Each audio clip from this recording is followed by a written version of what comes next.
देखिए आज हम पढ़ेंगे एपी का nवां पद। तो एपी का जो nवां पद है उसे ज्ञात करने के लिए हमारे पास सूत्र है an बराबर a plus n minus 1 into D. यहां पर a जो है वो प्रथम पद है। क्या है? प्रथम पद। और डी क्या है? सार्व अंतर। और n क्या है? पदों की संख्या। देखिए अगर आपको कोई एपी दिया गया है अर्थात समांतर श्रेणी दिया गया है और उसका nवां पद ज्ञात करना है और उसका प्रथम पद a हो और सार्वंतर d हो और पदों की संख्या अगर आपको पता हो कि कितने कौन सा पद ज्ञात करना है। nवां पद मतलब 10वां पद, 20वां पद, 100वां पद। ठीक है, nवां पद का मतलब ये है। ज्ञात करना हो तो इस फार्मूले से आप निकाल सकते हैं। अच्छा, तो ये सूत्र आप लोगों को याद रखना है और ये बहुत ही इंपॉर्टेंट सूत्र है इस चैप्टर के लिए। ये फार्मूला आप लोगों को याद करना है। ये लिखा हुआ है an। क्या लिखा हुआ है? ये an लिखा हुआ है। इसमें जो ये an है, an इसका व्यापक पद कहलाता है। क्या कहलाता है? हाँ, an को व्यापक पद कहते हैं। यदि किसी एपी में यम पद हो, यम पद हो तो एम एपी का अंतिम पद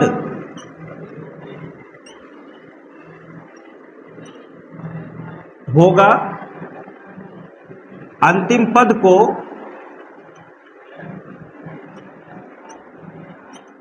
यल से भी लिखते हैं।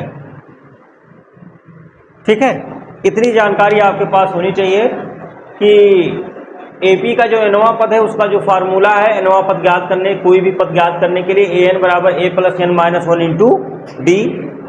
a प्रथम पद, d सार्वंतर, n पदों की संख्या। an को एपी का क्या कहते हैं? व्यापक पद कहते हैं, जो भी आपको समांतर श्रेणी दिया गया है। यदि किसी एपी में मान लीजिए 100 पद है, 20 पद है, ठीक है, 50 पद है, उसको हम जनरल रूप से नाम दे रहे हैं क्या? यम। तो पदों की संख्या अगर यम है तो एम जो होगा उसका अंतिम पद होगा। अर्थात पदों की संख्या अगर हम n मान लें तो उसका अंतिम पद क्या होगा? an होगा। यहां पर हम थोड़ा सा अलग करने के लिए n के बजाय क्या ले रहे हैं? यम। तो एम एपी का अंतिम पद कहलाएगा और अंतिम पद को हम यल से भी लिखते हैं। ठीक है ना, एल से भी लिखा जाएगा। इतनी बात अगर समझ में आ गई तो अब इस पे जो उदाहरण दिया गया है, उदाहरण नंबर एनसीईआरटी का उदाहरण है, उदाहरण नंबर 3। और ये उदाहरण 3 में आपको एपी दिया गया है 2, 7, 12 और इसका हमें 10वां पद ज्ञात करना है। चलिए यहां से इसे हल करते हैं। सबसे पहले आपको जो एपी दिया गया है एक बार उसे लिख लीजिए। 2, 7, 12 ये एपी दिया गया है। चलिए अब सब लोग इधर देखिए और बताइए इसका जो प्रथम पद है वो कितना है? प्रथम पद इतना सबको पिछले लेक्चर से समझ में आ चुका है कि प्रथम पद कैसे क्या होता है और उसका सार्वंतर कैसे निकाला जाता है। तो किसी एपी में जो सबसे पहला पद होता है उसी को क्या कहते हैं? प्रथम पद। इसमें जो सबसे पहला पद है वो क्या है? 2 है। और फिर उसके बाद में डी क्या है? सार्वंतर है। सार्वंतर कैसे निकाला जाता है? दूसरे में से पहले को माइनस कर दीजिए या किन्हीं 2 कर्मागत पदों का अंतर जो होता है वो क्या कहलाएगा? अंतिम में से पहले वाले को, जैसे चाहे 7 में से 2 माइनस कर दीजिए, चाहे 12 में से 7 माइनस कर दीजिए, है ना। अगर एपी है तो सबका अंतर क्या होगा? समान होगा। तो ये दूसरा कितना है? 7 और पहला कितना है? 2। तो 7 माइनस 2 कितना आ जाएगा? 5 आ जाएगा। चलो यहाँ लिख दे रहे हैं d बराबर 5। आपको कौन सा पद चाहिए? दसवां पद, दसवां पद ना। तो जब दसवां पद चाहिए तो यहाँ n बराबर कितना लेना पड़ेगा? 10। nवां पद के लिए जो फार्मूला है an है, तो दसवां पद के लिए a 10 हो जाएगा। तो पहले सूत्र लिखते हैं, an बराबर a plus n minus 1 into, यही तो है। आपको कौन सा पद चाहिए? दसवां चाहिए, तो a 10, n की जगह पर कितना हो जाएगा? 10, और यहाँ a कितना हो जाएगा? 2, n कितना है? 10 माइनस 1, d कितना है? ये आपने निकाल रखा है 5। सबका मान रख दिए, a की जगह पर 2 क्योंकि यहाँ a 2 था, n की जगह पर 10 क्योंकि आपको दसवां पद चाहिए, माइनस 1 ऐसे लिखा हुआ है, और d की जगह पर 5। बस 2 प्लस 10 में से 1 जाएगा तो कितना बचेगा? 9 गुणा 5, 2 प्लस 9 बचे 45। तो a 10 बराबर कितना आ गया? और फिर उसके बाद में यहाँ लिख दे रहे हैं a 10 बराबर कितना? 47। इसका दसवां पद कितना है? बस आ गया। तो इस तरीके से अगर आपको कोई एपी दिया गया है और उसका कोई भी पद आपसे पूछा जा रहा है, तो कोई भी पद बताने के लिए आपको क्या पता होना चाहिए? एक तो ये पता होना चाहिए कि उसका प्रथम पद क्या है, और दूसरा सार्वअंतर। तो कोई भी पद आप उसका निकाल सकते हैं। समझ में आई इतनी बात? इसे आप लोग नोट कर लीजिए, फिर इसके बाद अगला एग्जाम्पल देखते हैं। अब जो है हम उदाहरण नंबर 4 देख रहे हैं, जिसमें आपको दिया गया है कि AP 21, 18, 15 का कौन सा पद -81 है, साथ ही क्या इस AP का कोई पद शून्य है। आपसे पूछा जा रहा है कि इसका कौन सा पद -81 है। तो जब इस प्रकार से क्वेश्चन आपको दिया हो, कोई AP दिया हो और पूछा जाए इसका कौन सा पद ये है, ठीक है ना, तो आप मान लीजिए कि इसका nवां पद -81 है। तो सबसे पहले मान लीजिए, एक बार श्रेणी लिख लीजिए नीचे आप लोग। एपी जो आपको दिया गया है 21, 18, 15, माना एपी का nवां पद क्या है? -81 है। तब nवां पद किससे लिखा जाता है? an से ना। an बराबर -81, और a कितना है इसमें? 21, और d कितना है? देखो d जानने के लिए क्या करते हैं? दूसरे में से पहले को माइनस, दूसरा कितना है? 18, पहला कितना है? 21, तो d बराबर -3। ये d का मान आ गया। और हमें ज्ञात क्या करना है?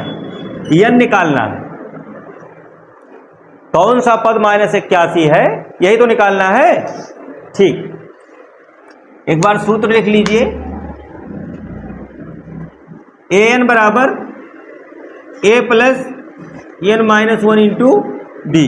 an कितना लेके चलना है? -81 बराबर a कितना है? 21। n कितना है? n तो ही निकालना है, n माइनस 1। d कितना है? -3। तो ये -81, और ये इधर ले आइए। चलो अभी इधर ही रहने दो। 21, ये माइनस और ये प्लस का गुणा कितना होगा? -3 n-1। ये जो आपका -3 n-1 है, इधर ले आइए तो क्या हो जाएगा? 3 n-1। ये 21, ये -81 इधर ले जाइए तो प्लस 3 से इसमें गुणा करिए, 3n-3। 21 और 81 को जोड़ दीजिए, 1 1 2, 8 2 10। ये 3n बराबर 102। ये -3 जब बराबर के इधर जाएगा तो +3 हो जाएगा। 102 और 3 कितना हो गया? 105। यहाँ कर दे रहे हैं तो 3n बराबर 102 + 3 कितना हो गया? 105। तो n बराबर 105 बटा ये 3 जो है इसके नीचे आ जाएगा। 3 एकम 3 त्रिक्का 9, 3 पचे 15, n बराबर 35। n बराबर 35 आ गया। ठीक है, तो बताइए AP का कौन सा पद -81 है? अतः AP का 35वां पद कितना है? -81 है। देखिए ये घट ही तो रहा है, 21, 18 तीन तीन करके घट रहा है ना, 15, 12, 9, 6, 3, 0, फिर घटने लगेगा -3, -6, माइनस में आने लगेगा, तो आते आते कहाँ पहुंच जाएगा? -81 पर। और जब -81 पर ये पहुंचेगा तो उस समय कितने पद हो चुके होंगे? 35। तो 35वां पद, जैसे ये पहला पद है, ये दूसरा, ये तीसरा, चौथा, पांचवा, छठवां, सातवां, आठवां, 9वां, 10वां, तो ऐसे 35वां पद जो होगा वो कितना होगा? -81। समझ में आया? अब इसके बाद इसमें आपसे पूछ रहा था कि साथ ही क्या इस AP का कोई पद शून्य है? साथ ही इस AP का कोई पद शून्य है। अब माना n वां पद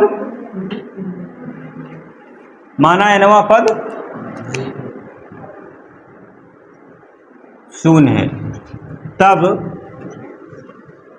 an बराबर शून्य, और बाकी तो सब यही रहेगा। A प्रथम पद 21 और D -3, और यहां पर भी n हमें निकालना है। सूत्र वही है, an बराबर a + n-1 into D। an 0, a का मान देखो यहां पर a का मान निकाला है 21 प्लस n-1 n निकालना है, D का मान -3, तो 0, 21, ये माइनस और ये प्लस का गुणा -3, n-1। अब इसके बाद में 21 3 से गुणा करो, -3n, माइनस माइनस +3, ये -3n इधर लाओ तो +3n हो जाएगा, और ये 21 + 3, 3n बराबर 24, 3 × 1 = 3, 3 × 8 n बराबर। तो AP का AP का 8वां पद क्या है? शून्य है। देखो यहां पर n बराबर 8 आ गया तो हमने कह दिया, ये हमसे पूछ रहा था ना, साथ ही क्या इस AP का कोई पद शून्य है? तो 8 आ गया तो हमने कह दिया 8वां पद शून्य है। अगर यही n का मान बटे में आ जाता तो बटे में आने के कारण फिर बटे में कोई भी पद तो नहीं हो पाता ना। जैसे कि मान लीजिए 8वां पद का मतलब 8वें नंबर पर, अब 8/2 आ जाता तो इसका मतलब 8.5, 4.5, तो 4.5 पर कौन सा पद होता? नहीं, 8/2 आता, सॉरी 8/2 नहीं, वो तो कट के 4 आ जाएगा। मान लीजिए 7/2 आ जाता, 7/2 आ जाता, तो 7/2 आ जाता तो इसका मतलब 3.5, तो तीसरा पद तो होता है, चौथा पद होता है, 3.5 पद थोड़े कोई होता है। जैसे बटे में n का मान आ जाता ना तो हम कह देते कि इसका कोई भी पद शून्य नहीं है, बस बताना ये है।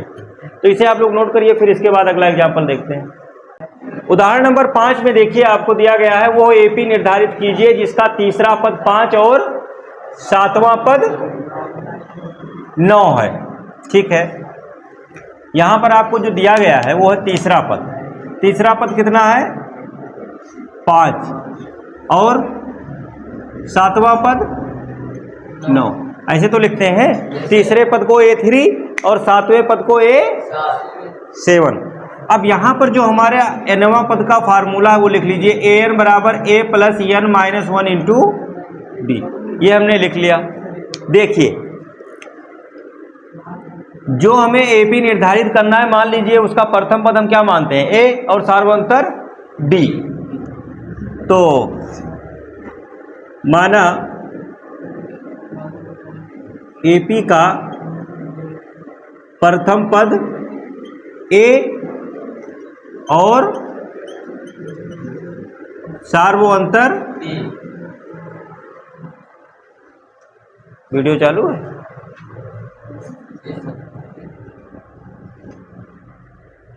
चालू किए थे?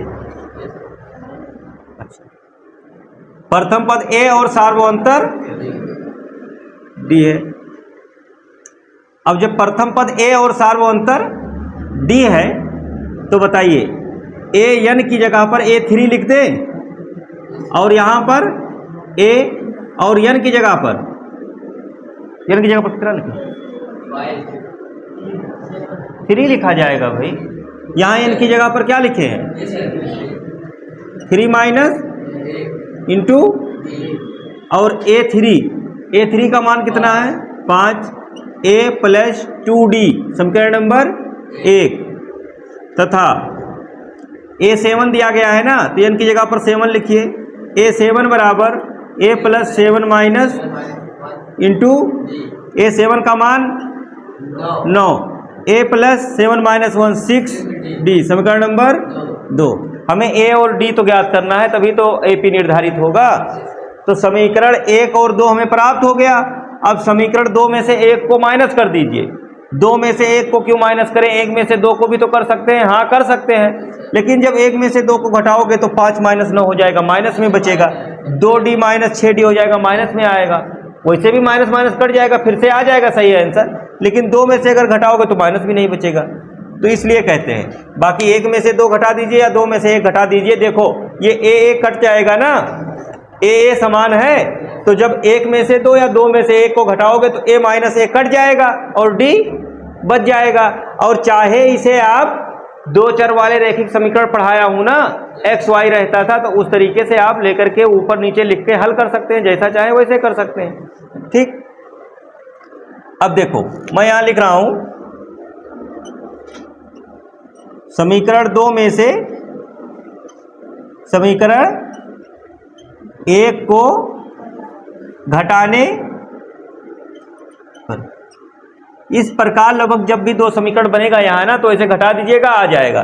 क्यों आ जाएगा? देखो ये 9 माइनस 5 बराबर के इधर 9 है, बराबर के इधर 5, बराबर 2 में से घटाना है तो 2 पहले लिखना है। 9 माइनस 5 A माइनस A, फिर उसके बाद प्लस 6D और माइनस 2D, ऐसे तो होगा।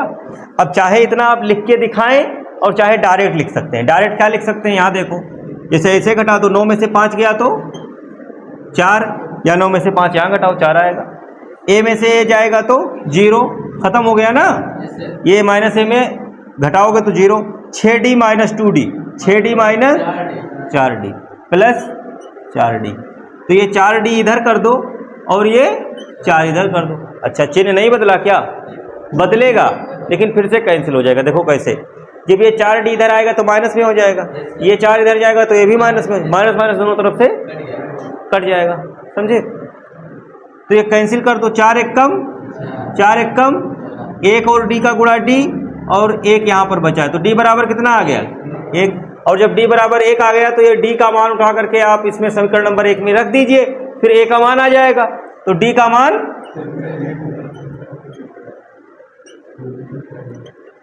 समीकरण 1 में, अब देखो जिसने 2 चर वाला रैखिक समीकरण हल करना अच्छे से सीख लिया है, उसके लिए यहाँ पर कोई दिक्कत नहीं है, तरीका वही है, बस हल करना है। समीकरण 1 में रख दे तो D का मान 1 आया है, ये समीकरण नंबर 1 है। यहाँ पर D लिखा हुआ है ना, तो D की जगह पर कितना लिखेंगे? 1 लिख देंगे। तो 5 बराबर A प्लस 2 गुणा D की जगह पर 1, तो 5 बराबर A प्लस 2, तो A इधर ले आइए, माइनस A बराबर 2 माइनस 5, और जब इसे आप घटाएंगे तो माइनस A बराबर माइनस 3, A बराबर 3, A आ गया और 3 आ गया, A 3 आ गया, D 1 आ गया। वो AP निर्धारित कीजिए जिसका तीसरा पद 5 और 7वां पद 9 है। ठीक है, हमें AP बताना था ना, यहां लिख रहे हैं आता AP। बताओ प्रथम पद कितना है? 3 ही तो है, प्रथम पद 3 है, और सार्वंतर कितना है? 1 है, तो मतलब 1 प्लस करना है ना, 1 1 बढ़ेगा तो 3 में 1 प्लस। अच्छा, इससे पहले वाले क्वेश्चन में जो आपको AP प्राप्त हुआ था वो देख लीजिए, जैसे उसमें प्रथम पद आपका कितना था? 3, और D कितना था? 1। तो AP क्या बनेगा इससे?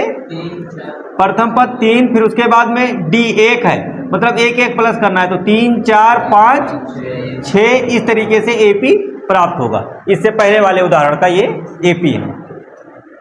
अब देखिए इसमें हमसे पूछ रहा है कि क्या संख्याओं की सूची 5, 11, 17, 23 का कोई पद 301 है। इसे लिख लेते हैं पहले। 5, 11, 17, 23 ये एक एपी है। क्या है ये? एक समांतर श्रेणी है। इसमें ए कितना है? 5। डी कितना है? 11 माइनस 5, तो ये 6 है। अब इसके बाद में ये पूछ रहा है कि क्या कोई पद 301 है। तो मान लीजिए माना ये नवा पद 301 है, तो an बराबर 301 हो गया। और हमें निकालना क्या है? n। तो यहां पर an बराबर a plus n minus 1 into b। ठीक है, फिर देखिए an कितना रखना है? 301। a कितना है? 5। n ही तो निकालना है। d कितना है? 6। 301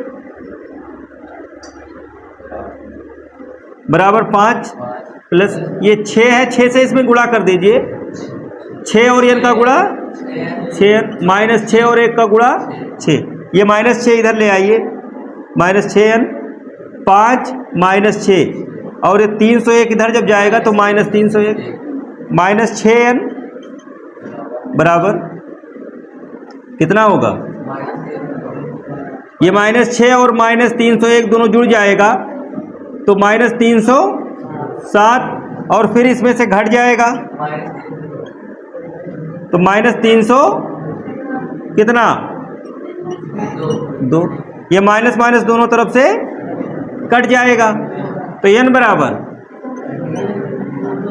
302/6। अब जरा इसे कैंसिल करिए। 2 से 2 तिया 6, 2 1 कम, 2 पंचे 2 1 कम 2। n बराबर 151/3। क्या ये 3 से कटेगा? 3 × 5 = 15, 1 बच गया। अब बताइए n बराबर, यहाँ n का जो मान है वो बटे में आ गया ना। अब जब ये बटे में आ गया तो कोई भी जो इसका n का जो मान आना चाहिए यहाँ पर वो आना चाहिए, कोई भी धनात्मक पूर्णांक आना चाहिए, पूरा अंक आना चाहिए। जैसे अब ये 151/3। अब इसका क्या मतलब है? अरे भाई इसमें पहला पद, दूसरा पद, तीसरा पद, छठवां, 100वां, 500वां ऐसे तो होगा। अब बटे में आने का क्या मतलब है? 3.5वां पद होगा क्या? 3.25 पद। इसका क्या मतलब है? ऐसे होता है ना। तो जब n का मान बटे में आ जाएगा तो हम कहेंगे कि इसका कोई भी पद 300 कितना पूछा था? 301 इसका कोई भी पद नहीं है। तो यहां पर लिख देंगे चूंकि n का मान धनात्मक पूर्णांक नहीं है, इसलिए AP का कोई भी पद 301 नहीं है। ठीक है, तो इस तरीके से ये हो जाता है। इसे आप लोग नोट कर लीजिए। देखिए अब उदाहरण नंबर 7 में आपको दिया गया है कि 2 अंकों वाली कितनी संख्याएं 3 से विभाज्य हैं, ये हमसे पूछा जा रहा है। उदाहरण नंबर 7 में पूछ रहा है कि 2 अंकों वाली कितनी संख्याएं 3 से। चलिए ठीक है, तो पहले यहाँ AP लिख लेते हैं। 2 अंकों वाली कितनी संख्या है? 2 अंक की पहली संख्या जो 3 से विभाज्य हो 12, 12 के बाद 15 के बाद 18 के बाद ऐसे ऐसे 2 अंकों की आखिरी संख्या जो 3 से विभाज्य हो 99। 99 है ना। 2 अंकों की आखिरी संख्या सबसे बड़ी संख्या कौन सी है? 99। उसके बाद 100 आ जाएगा, उसमें 3 अंक हो जाएगा तो 99 3 से कटेगा या नहीं कटेगा? 3 × 3 = 3 कट जाएगा ना, तो ये 99। समझे? अच्छा, ये जो फार्मूला ऊपर लिखा हुआ है ना an, अभी हमने बताया था ना कि अगर आपका अंतिम पद जो है, पदों की संख्या m हो तो अंतिम पद am हो जाता है। क्या हो जाता है? am। तो इसको हम l बराबर भी लिखते हैं। l बराबर a plus n minus 1 into b, ऐसे भी लिखते हैं फार्मूला। या ये 99 जो है इसको n ही मान लीजिए, an मान लीजिए। देखो हमें क्या ज्ञात करना है? कितनी संख्याएं 3 से विभाज्य है, n ज्ञात करना है ना। यहाँ प्रथम पद 12, d कितना है? 15 माइनस 3 है ना। अच्छा यल अंतिम पद कितना है 99। जब आपको अंतिम पद दिया हो तो यही जो an होता है वही अंतिम पद हो जाता है, यल कह दीजिए उसको। और क्या ज्ञात करना है n। तो बताइए यल बराबर फार्मूला क्या हो जाएगा a plus n minus 1 into D. जब आपको अंतिम पद पता हो तो आप an की जगह पर क्या लिख लीजिए यल लिख लीजिए बस, और कुछ नहीं चेंज करना है। या ऐसे ही फार्मूला लिख दीजिए an की जगह पर अंतिम पद लिख दीजिए।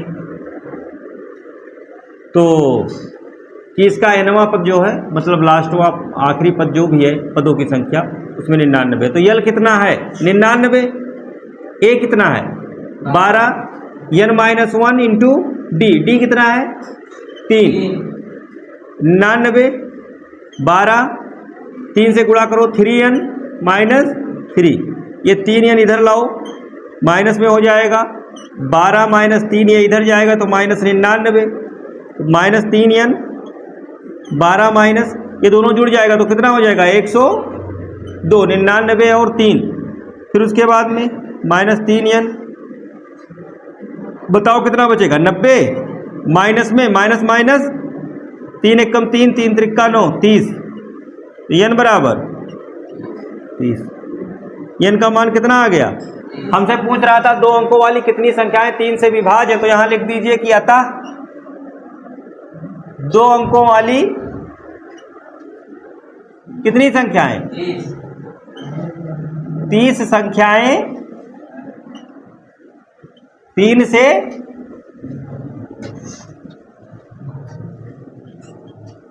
विभाज्य है।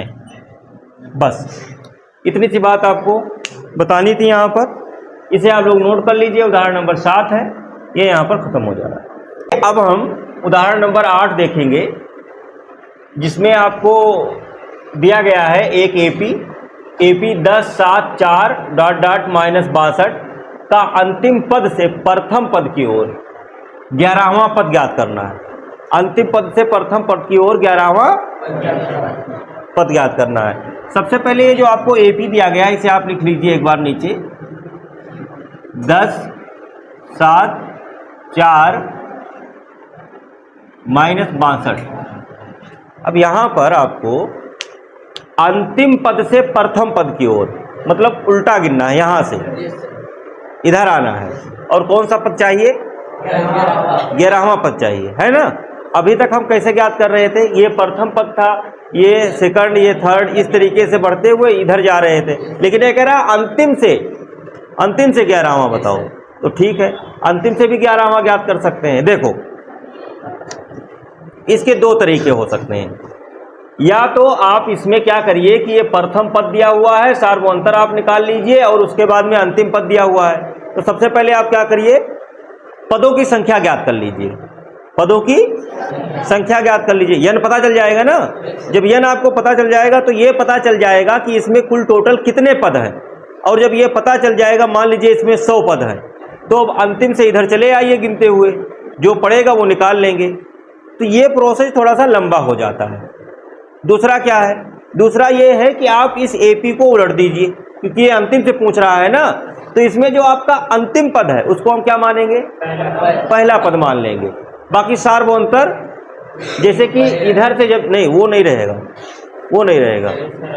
जब प्रथम पद इसे मानोगे तो उल्टा हो जाएगा ना। अच्छा, और फिर सार्वभौमंतर भी निकल आएगा, सार्वभौमंतर निकाल लीजिए। प्रथम पद पता चल गया, सार्वभौमंतर पता चल गया, और क्या चाहिए आपको 11वां पद चाहिए अंतिम से। तो सूत्र लगा दीजिए, an बराबर a plus n minus 1 into D. n का मान क्या हो जाएगा 11 हो जाएगा। ये थोड़ा सीधा हो जाएगा, लेकिन आपसे जब कहा जाए अंतिम पद से और अंतिम पद दिया हो, अंतिम पद से पूछा जाए और अंतिम पद दिया हो, तो फिर आप ये फार्मूला लगा लेंगे, ठीक है। अंतिम पद ना दिया हो तब क्या करोगे, तो जो पहले बताया उस तरीके से कर सकते हो, या अंतिम पद निकाल के फिर कर सकते हो, है ना। देखो अच्छा मैं बता रहा हूं इसे। तो अगर इस एपी को पलटे हम तो देखिए कैसे 10 7 4 10 7 घट रहा है ना। अच्छा, घटते घटते यहां पहुंचा है, तो माइनस 62 से पहले क्या रहा होगा, कितना कितने कितने का अंतर आ रहा है? 3 का आ रहा है ना। तो इससे पहले -59 रहा होगा, 59 रहा होगा। ठीक है, तो देखिए यहां पर अब हम एक तो, या तो फिर ऐसे समझ लीजिए, यहां पर हम क्या मान लेंगे, a बराबर -62 माना a बराबर प्रथम पद यहां पर मान लीजिए -62 है। तब d बराबर, जब हम प्रथम पद को -62 मान लेंगे, प्रथम पद को -62 मान लेंगे, मतलब अंतिम पद को प्रथम पद मान लेंगे, तब d कैसे निकलेगा? तब d अभी तक कैसे निकालते थे? दूसरे में से पहला, दूसरे में से पहला, लेकिन अब ऐसा नहीं होगा, पहले में से दूसरा। क्या इतनी बात याद रख पाओगे? अगर इतना आप लोग याद कर ले रहे हैं, जैसे अंतिम पद से पूछा जा रहा है और अंतिम पद दिया हुआ है, तो अंतिम पद को ही क्या मान लीजिए? प्रथम पद मान लीजिए। अंतिम पद को आपने जब प्रथम पद मान लिया, तब अगर आपको डी निकालना है, तो डी निकालने के लिए क्या करना होगा? डी निकालने के लिए आपको करना होगा a1 a2 करना होगा। समझ में आया? तो ये इतनी बात आपको याद रखनी होगी कि अगर आप अंतिम पद को प्रथम पद मान रहे हैं, तो जब डी निकालोगे तो a1 a2 करना है, a2 a1 नहीं करना। बाकी सभी स्थितियों में तो वही है, a2 a1। तो निकालिए कितना आ जाएगा? a1 10, a2 कितना है 7, तो डी बराबर ये आ गया। ए पता चल गया, डी पता चल गया, और अतः अंतिम पद से, नहीं अतः ना लिखिए, अभी लिख दीजिए अंतिम पद से 11वां पद चाहिए ना। ये फार्मूला है an बराबर a plus n minus 1 into कौन सा पद चाहिए? 11वां। तो a 11, a का मान 11 माइनस 1, डी का मान 3 माइनस 62, 11 माइनस 1 कितना बचेगा? 10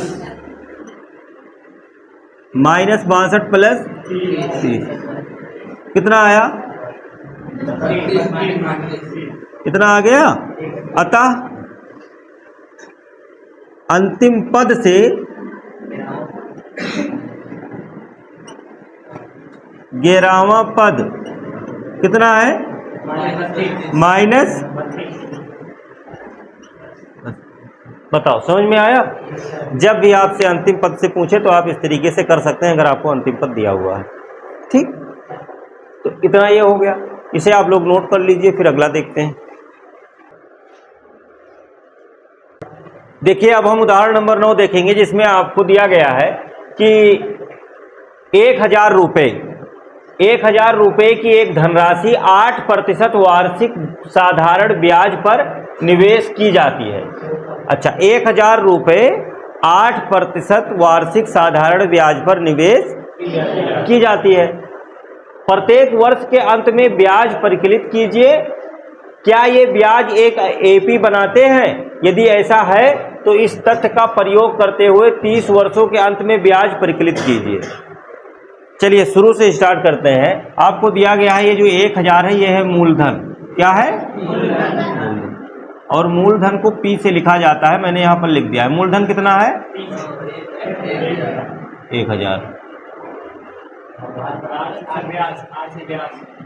और वार्षिक ये दर दिया गया है 8% वार्षिक साधारण ब्याज पर निवेश की जाती है। दर आपको R से लिखना है। कितना है? 8% वार्षिक। तो मूलधन हो गया, दर हो गया 8। आपको निकालना क्या है? ब्याज, साधारण ब्याज। यहां पर साधारण ब्याज का जो फार्मूला होगा, मूलधन गुणा दर गुणा बटा, ठीक है। बटा नहीं 1000 नहीं होगा, इसको गलती से लिख, वो गलत हो गया। तो मूलधन गुणा दर गुणा समय बटा 100 होगा। अच्छा, मूलधन आपको दिया गया है, दर आपको दिया गया है, वो नहीं बदलने वाला है। समय कह रहा है कि प्रत्येक वर्ष के अंत में ब्याज परिकलित कीजिए, मतलब 1 वर्ष बाद, फिर 2 वर्ष बाद, फिर 3 वर्ष बाद, फिर 4। और ये देखना है कि ये जो ब्याज 1-1 साल बाद प्राप्त हो रहा है वो एपी है कि नहीं है। अगर एपी है तो बताइए 30 वर्षों बाद ब्याज कितना होगा। समझे ना बात को। तो सबसे पहले हमें क्या निकालना है, पहले साल के बाद ब्याज कितना मिलेगा, फिर दूसरे साल के बाद कितना मिलेगा, फिर तीसरे साल के बाद कितना मिलेगा। तो फिर वो हमें 3 पद मिल जाएंगे, उससे हम चेक करेंगे एपी है कि नहीं है। अगर एपी है तो 30 वर्षों बाद एपी का फार्मूला लगा करके निकाल लेंगे। देखो, प्रथम वर्ष पर ब्याज,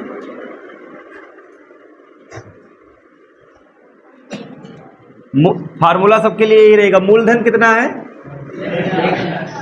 दर समय, प्रथम वर्ष ना मतलब 1 साल बटा ये 2 0 से कट गया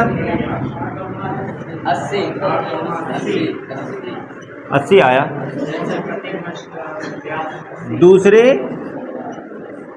वर्ष पर मतलब 2 साल बाद, 2 साल बाद ब्याज 1000 गुणे 8, यहाँ क्या हो जाएगा 2 हो जाएगा बटा ये 2 0 से कट गया तो 8 और 10 का गुणा 80 दुना,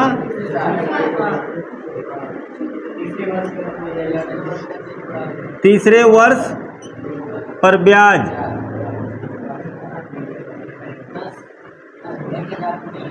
कितना 1000 गुणा 8 गुणे 3 बटा 2 0 कट गया 80 तिया 8 3 आ गया। और इसके बाद फिर 8 चौक 4 बार गुणा हो जाएगा 4 पर ना, तो 3 पद तो हमें मिल गए ना। तो देखिए यहां पर जो प्राप्त ब्याज से बनी सूची क्या है 80 160 और इसके बाद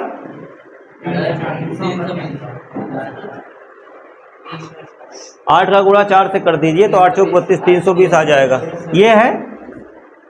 तो देखिए A2 माइनस A1 कितना होगा 160 माइनस 80 और ये बराबर किसके है A3 माइनस A2 के। भाई ये 240 में से 160 घटाओ तब भी तो 80 आ जाएगा।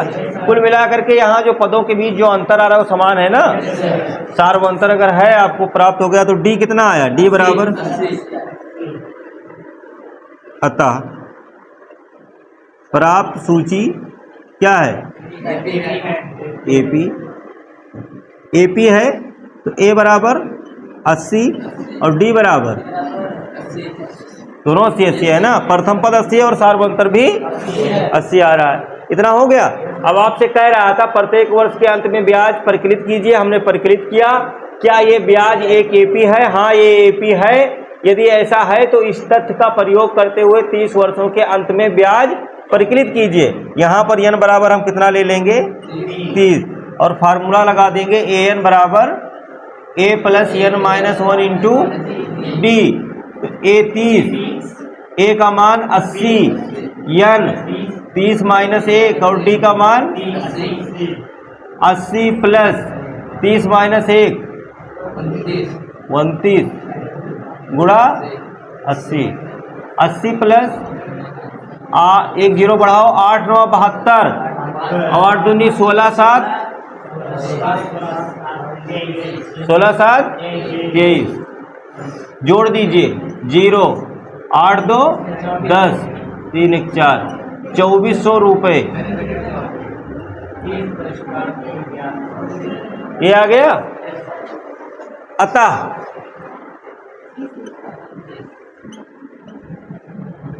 20 वर्ष बाद ब्याज कितना है? 24,000 आया है रुपए प्राप्त होगा। बस इस तरीके से ये एग्जाम्पल हो जाता है। इसे आप लोग नोट करिए, फिर उसके बाद में अगला देखते हैं। देखिए उदाहरण नंबर 10 में आपसे कहा जा रहा है कि फूलों की एक क्यारी की पहली पंक्ति में 23 गुलाब के पौधे हैं, दूसरी पंक्ति में 21 गुलाब के पौधे हैं, तीसरी पंक्ति में 19 गुलाब के पौधे हैं इत्यादि। उसकी अंतिम पंक्ति में 5 गुलाब के पौधे हैं। इस क्यारी में कुल कितनी पंक्तियां हैं? यही तो यहाँ से आपको एक एपी प्राप्त हो रहा है। देखो पहले में कितना है, फिर उसके बाद, फिर उसके बाद, फिर उसके बाद 19 के बाद 13, अंतिम पद दिया गया है कितना? 5 दिया गया। ये एपी है या नहीं है? 23, 21, 19 अंतर कितने का आ रहा है? 2-2 का अंतर आ रहा है ना, तो एपी है, वो तो दिख रहा है हमें। हमसे क्या पूछ रहा है? पहली पंक्ति में 23, दूसरी पंक्ति में 21, फिर 19, आखिर में कितना है? 5। तो हमसे पूछ रहा है कुल कितनी पंक्ति हैं, यही तो पूछ रहा है। यन बताना है ना, यन ही तो बताना है। बताओ प्रथम पद क्या है? 23। अरे प्रथम पद तो सबको समझ में आ रहा है ना, जो पहला पद होता है। और फिर उसके बाद सार्वंतर डी, तो डी कैसे निकलता है? दूसरे में से पहला घटा दीजिए, आ जाएगा। वो केवल उसी स्थिति में होगा जब अंतिम पद से कहा जाएगा। जब उलट के मानेंगे ना, तब वैसे कैसे घटाएंगे? 23 - 21। बाकी तो सब जगह ऐसे घटाना होता है, दूसरे में से पहले को माइनस कर दीजिए। बताइए कितना आया? 2-2 की कमी आ रही है। ए पता चल गया, डी पता चल गया। हमें क्या चाहिए? पदों की संख्या। अच्छा एन, यहाँ पर अंतिम पद भी तो दिया गया है एल। जब आपको अंतिम पद दिया गया हो तो हम एन की जगह पर क्या लिख लेते हैं? यल। और a plus n-1 into D. तो यल 5, a कितना है? n कितना? n ही तो निकालना है। d कितना है? उसके बाद 5 बराबर ये प्लस और ये माइनस का गुणा -2। चलो और लिख देते हैं एक बार, n-1, 5 बराबर 23, -2n minus minus plus 1, -2n इधर लाओ, +2n हो जाएगा। 23 + 1 और ये इधर जाएगा तो -5, तो 2n बराबर 23 + 1 -5, तो 2n बराबर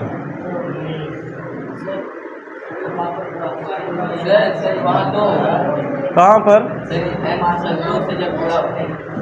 अच्छा ये हाँ -2, ये माइनस तो -2। अच्छा 2 1 कम 2 हो जाएगा, सही है। 23 2 25, सही है। 2n बराबर 25 - 5 कितना आ गया? n बराबर 20/2, 1 कम 2 2, 2 ही 20। n बराबर, अतः क्या पूछ रहा था हमसे? इस क्यारी में कुल कितनी पंक्तियां हैं? पंक्तियों की संख्या कितनी है? बस इसके सारे एग्जाम्पल इस तरीके से ख़त्म हो जा रहे हैं। अब इसके बाद आपकी प्रश्नावली है, प्रश्नावली 5.2। उसके जितने क्वेश्चन आप लोग लगा सकते हैं लगा लीजिए, नहीं तो फिर हम उसे बताएंगे। नोट करिए इसे।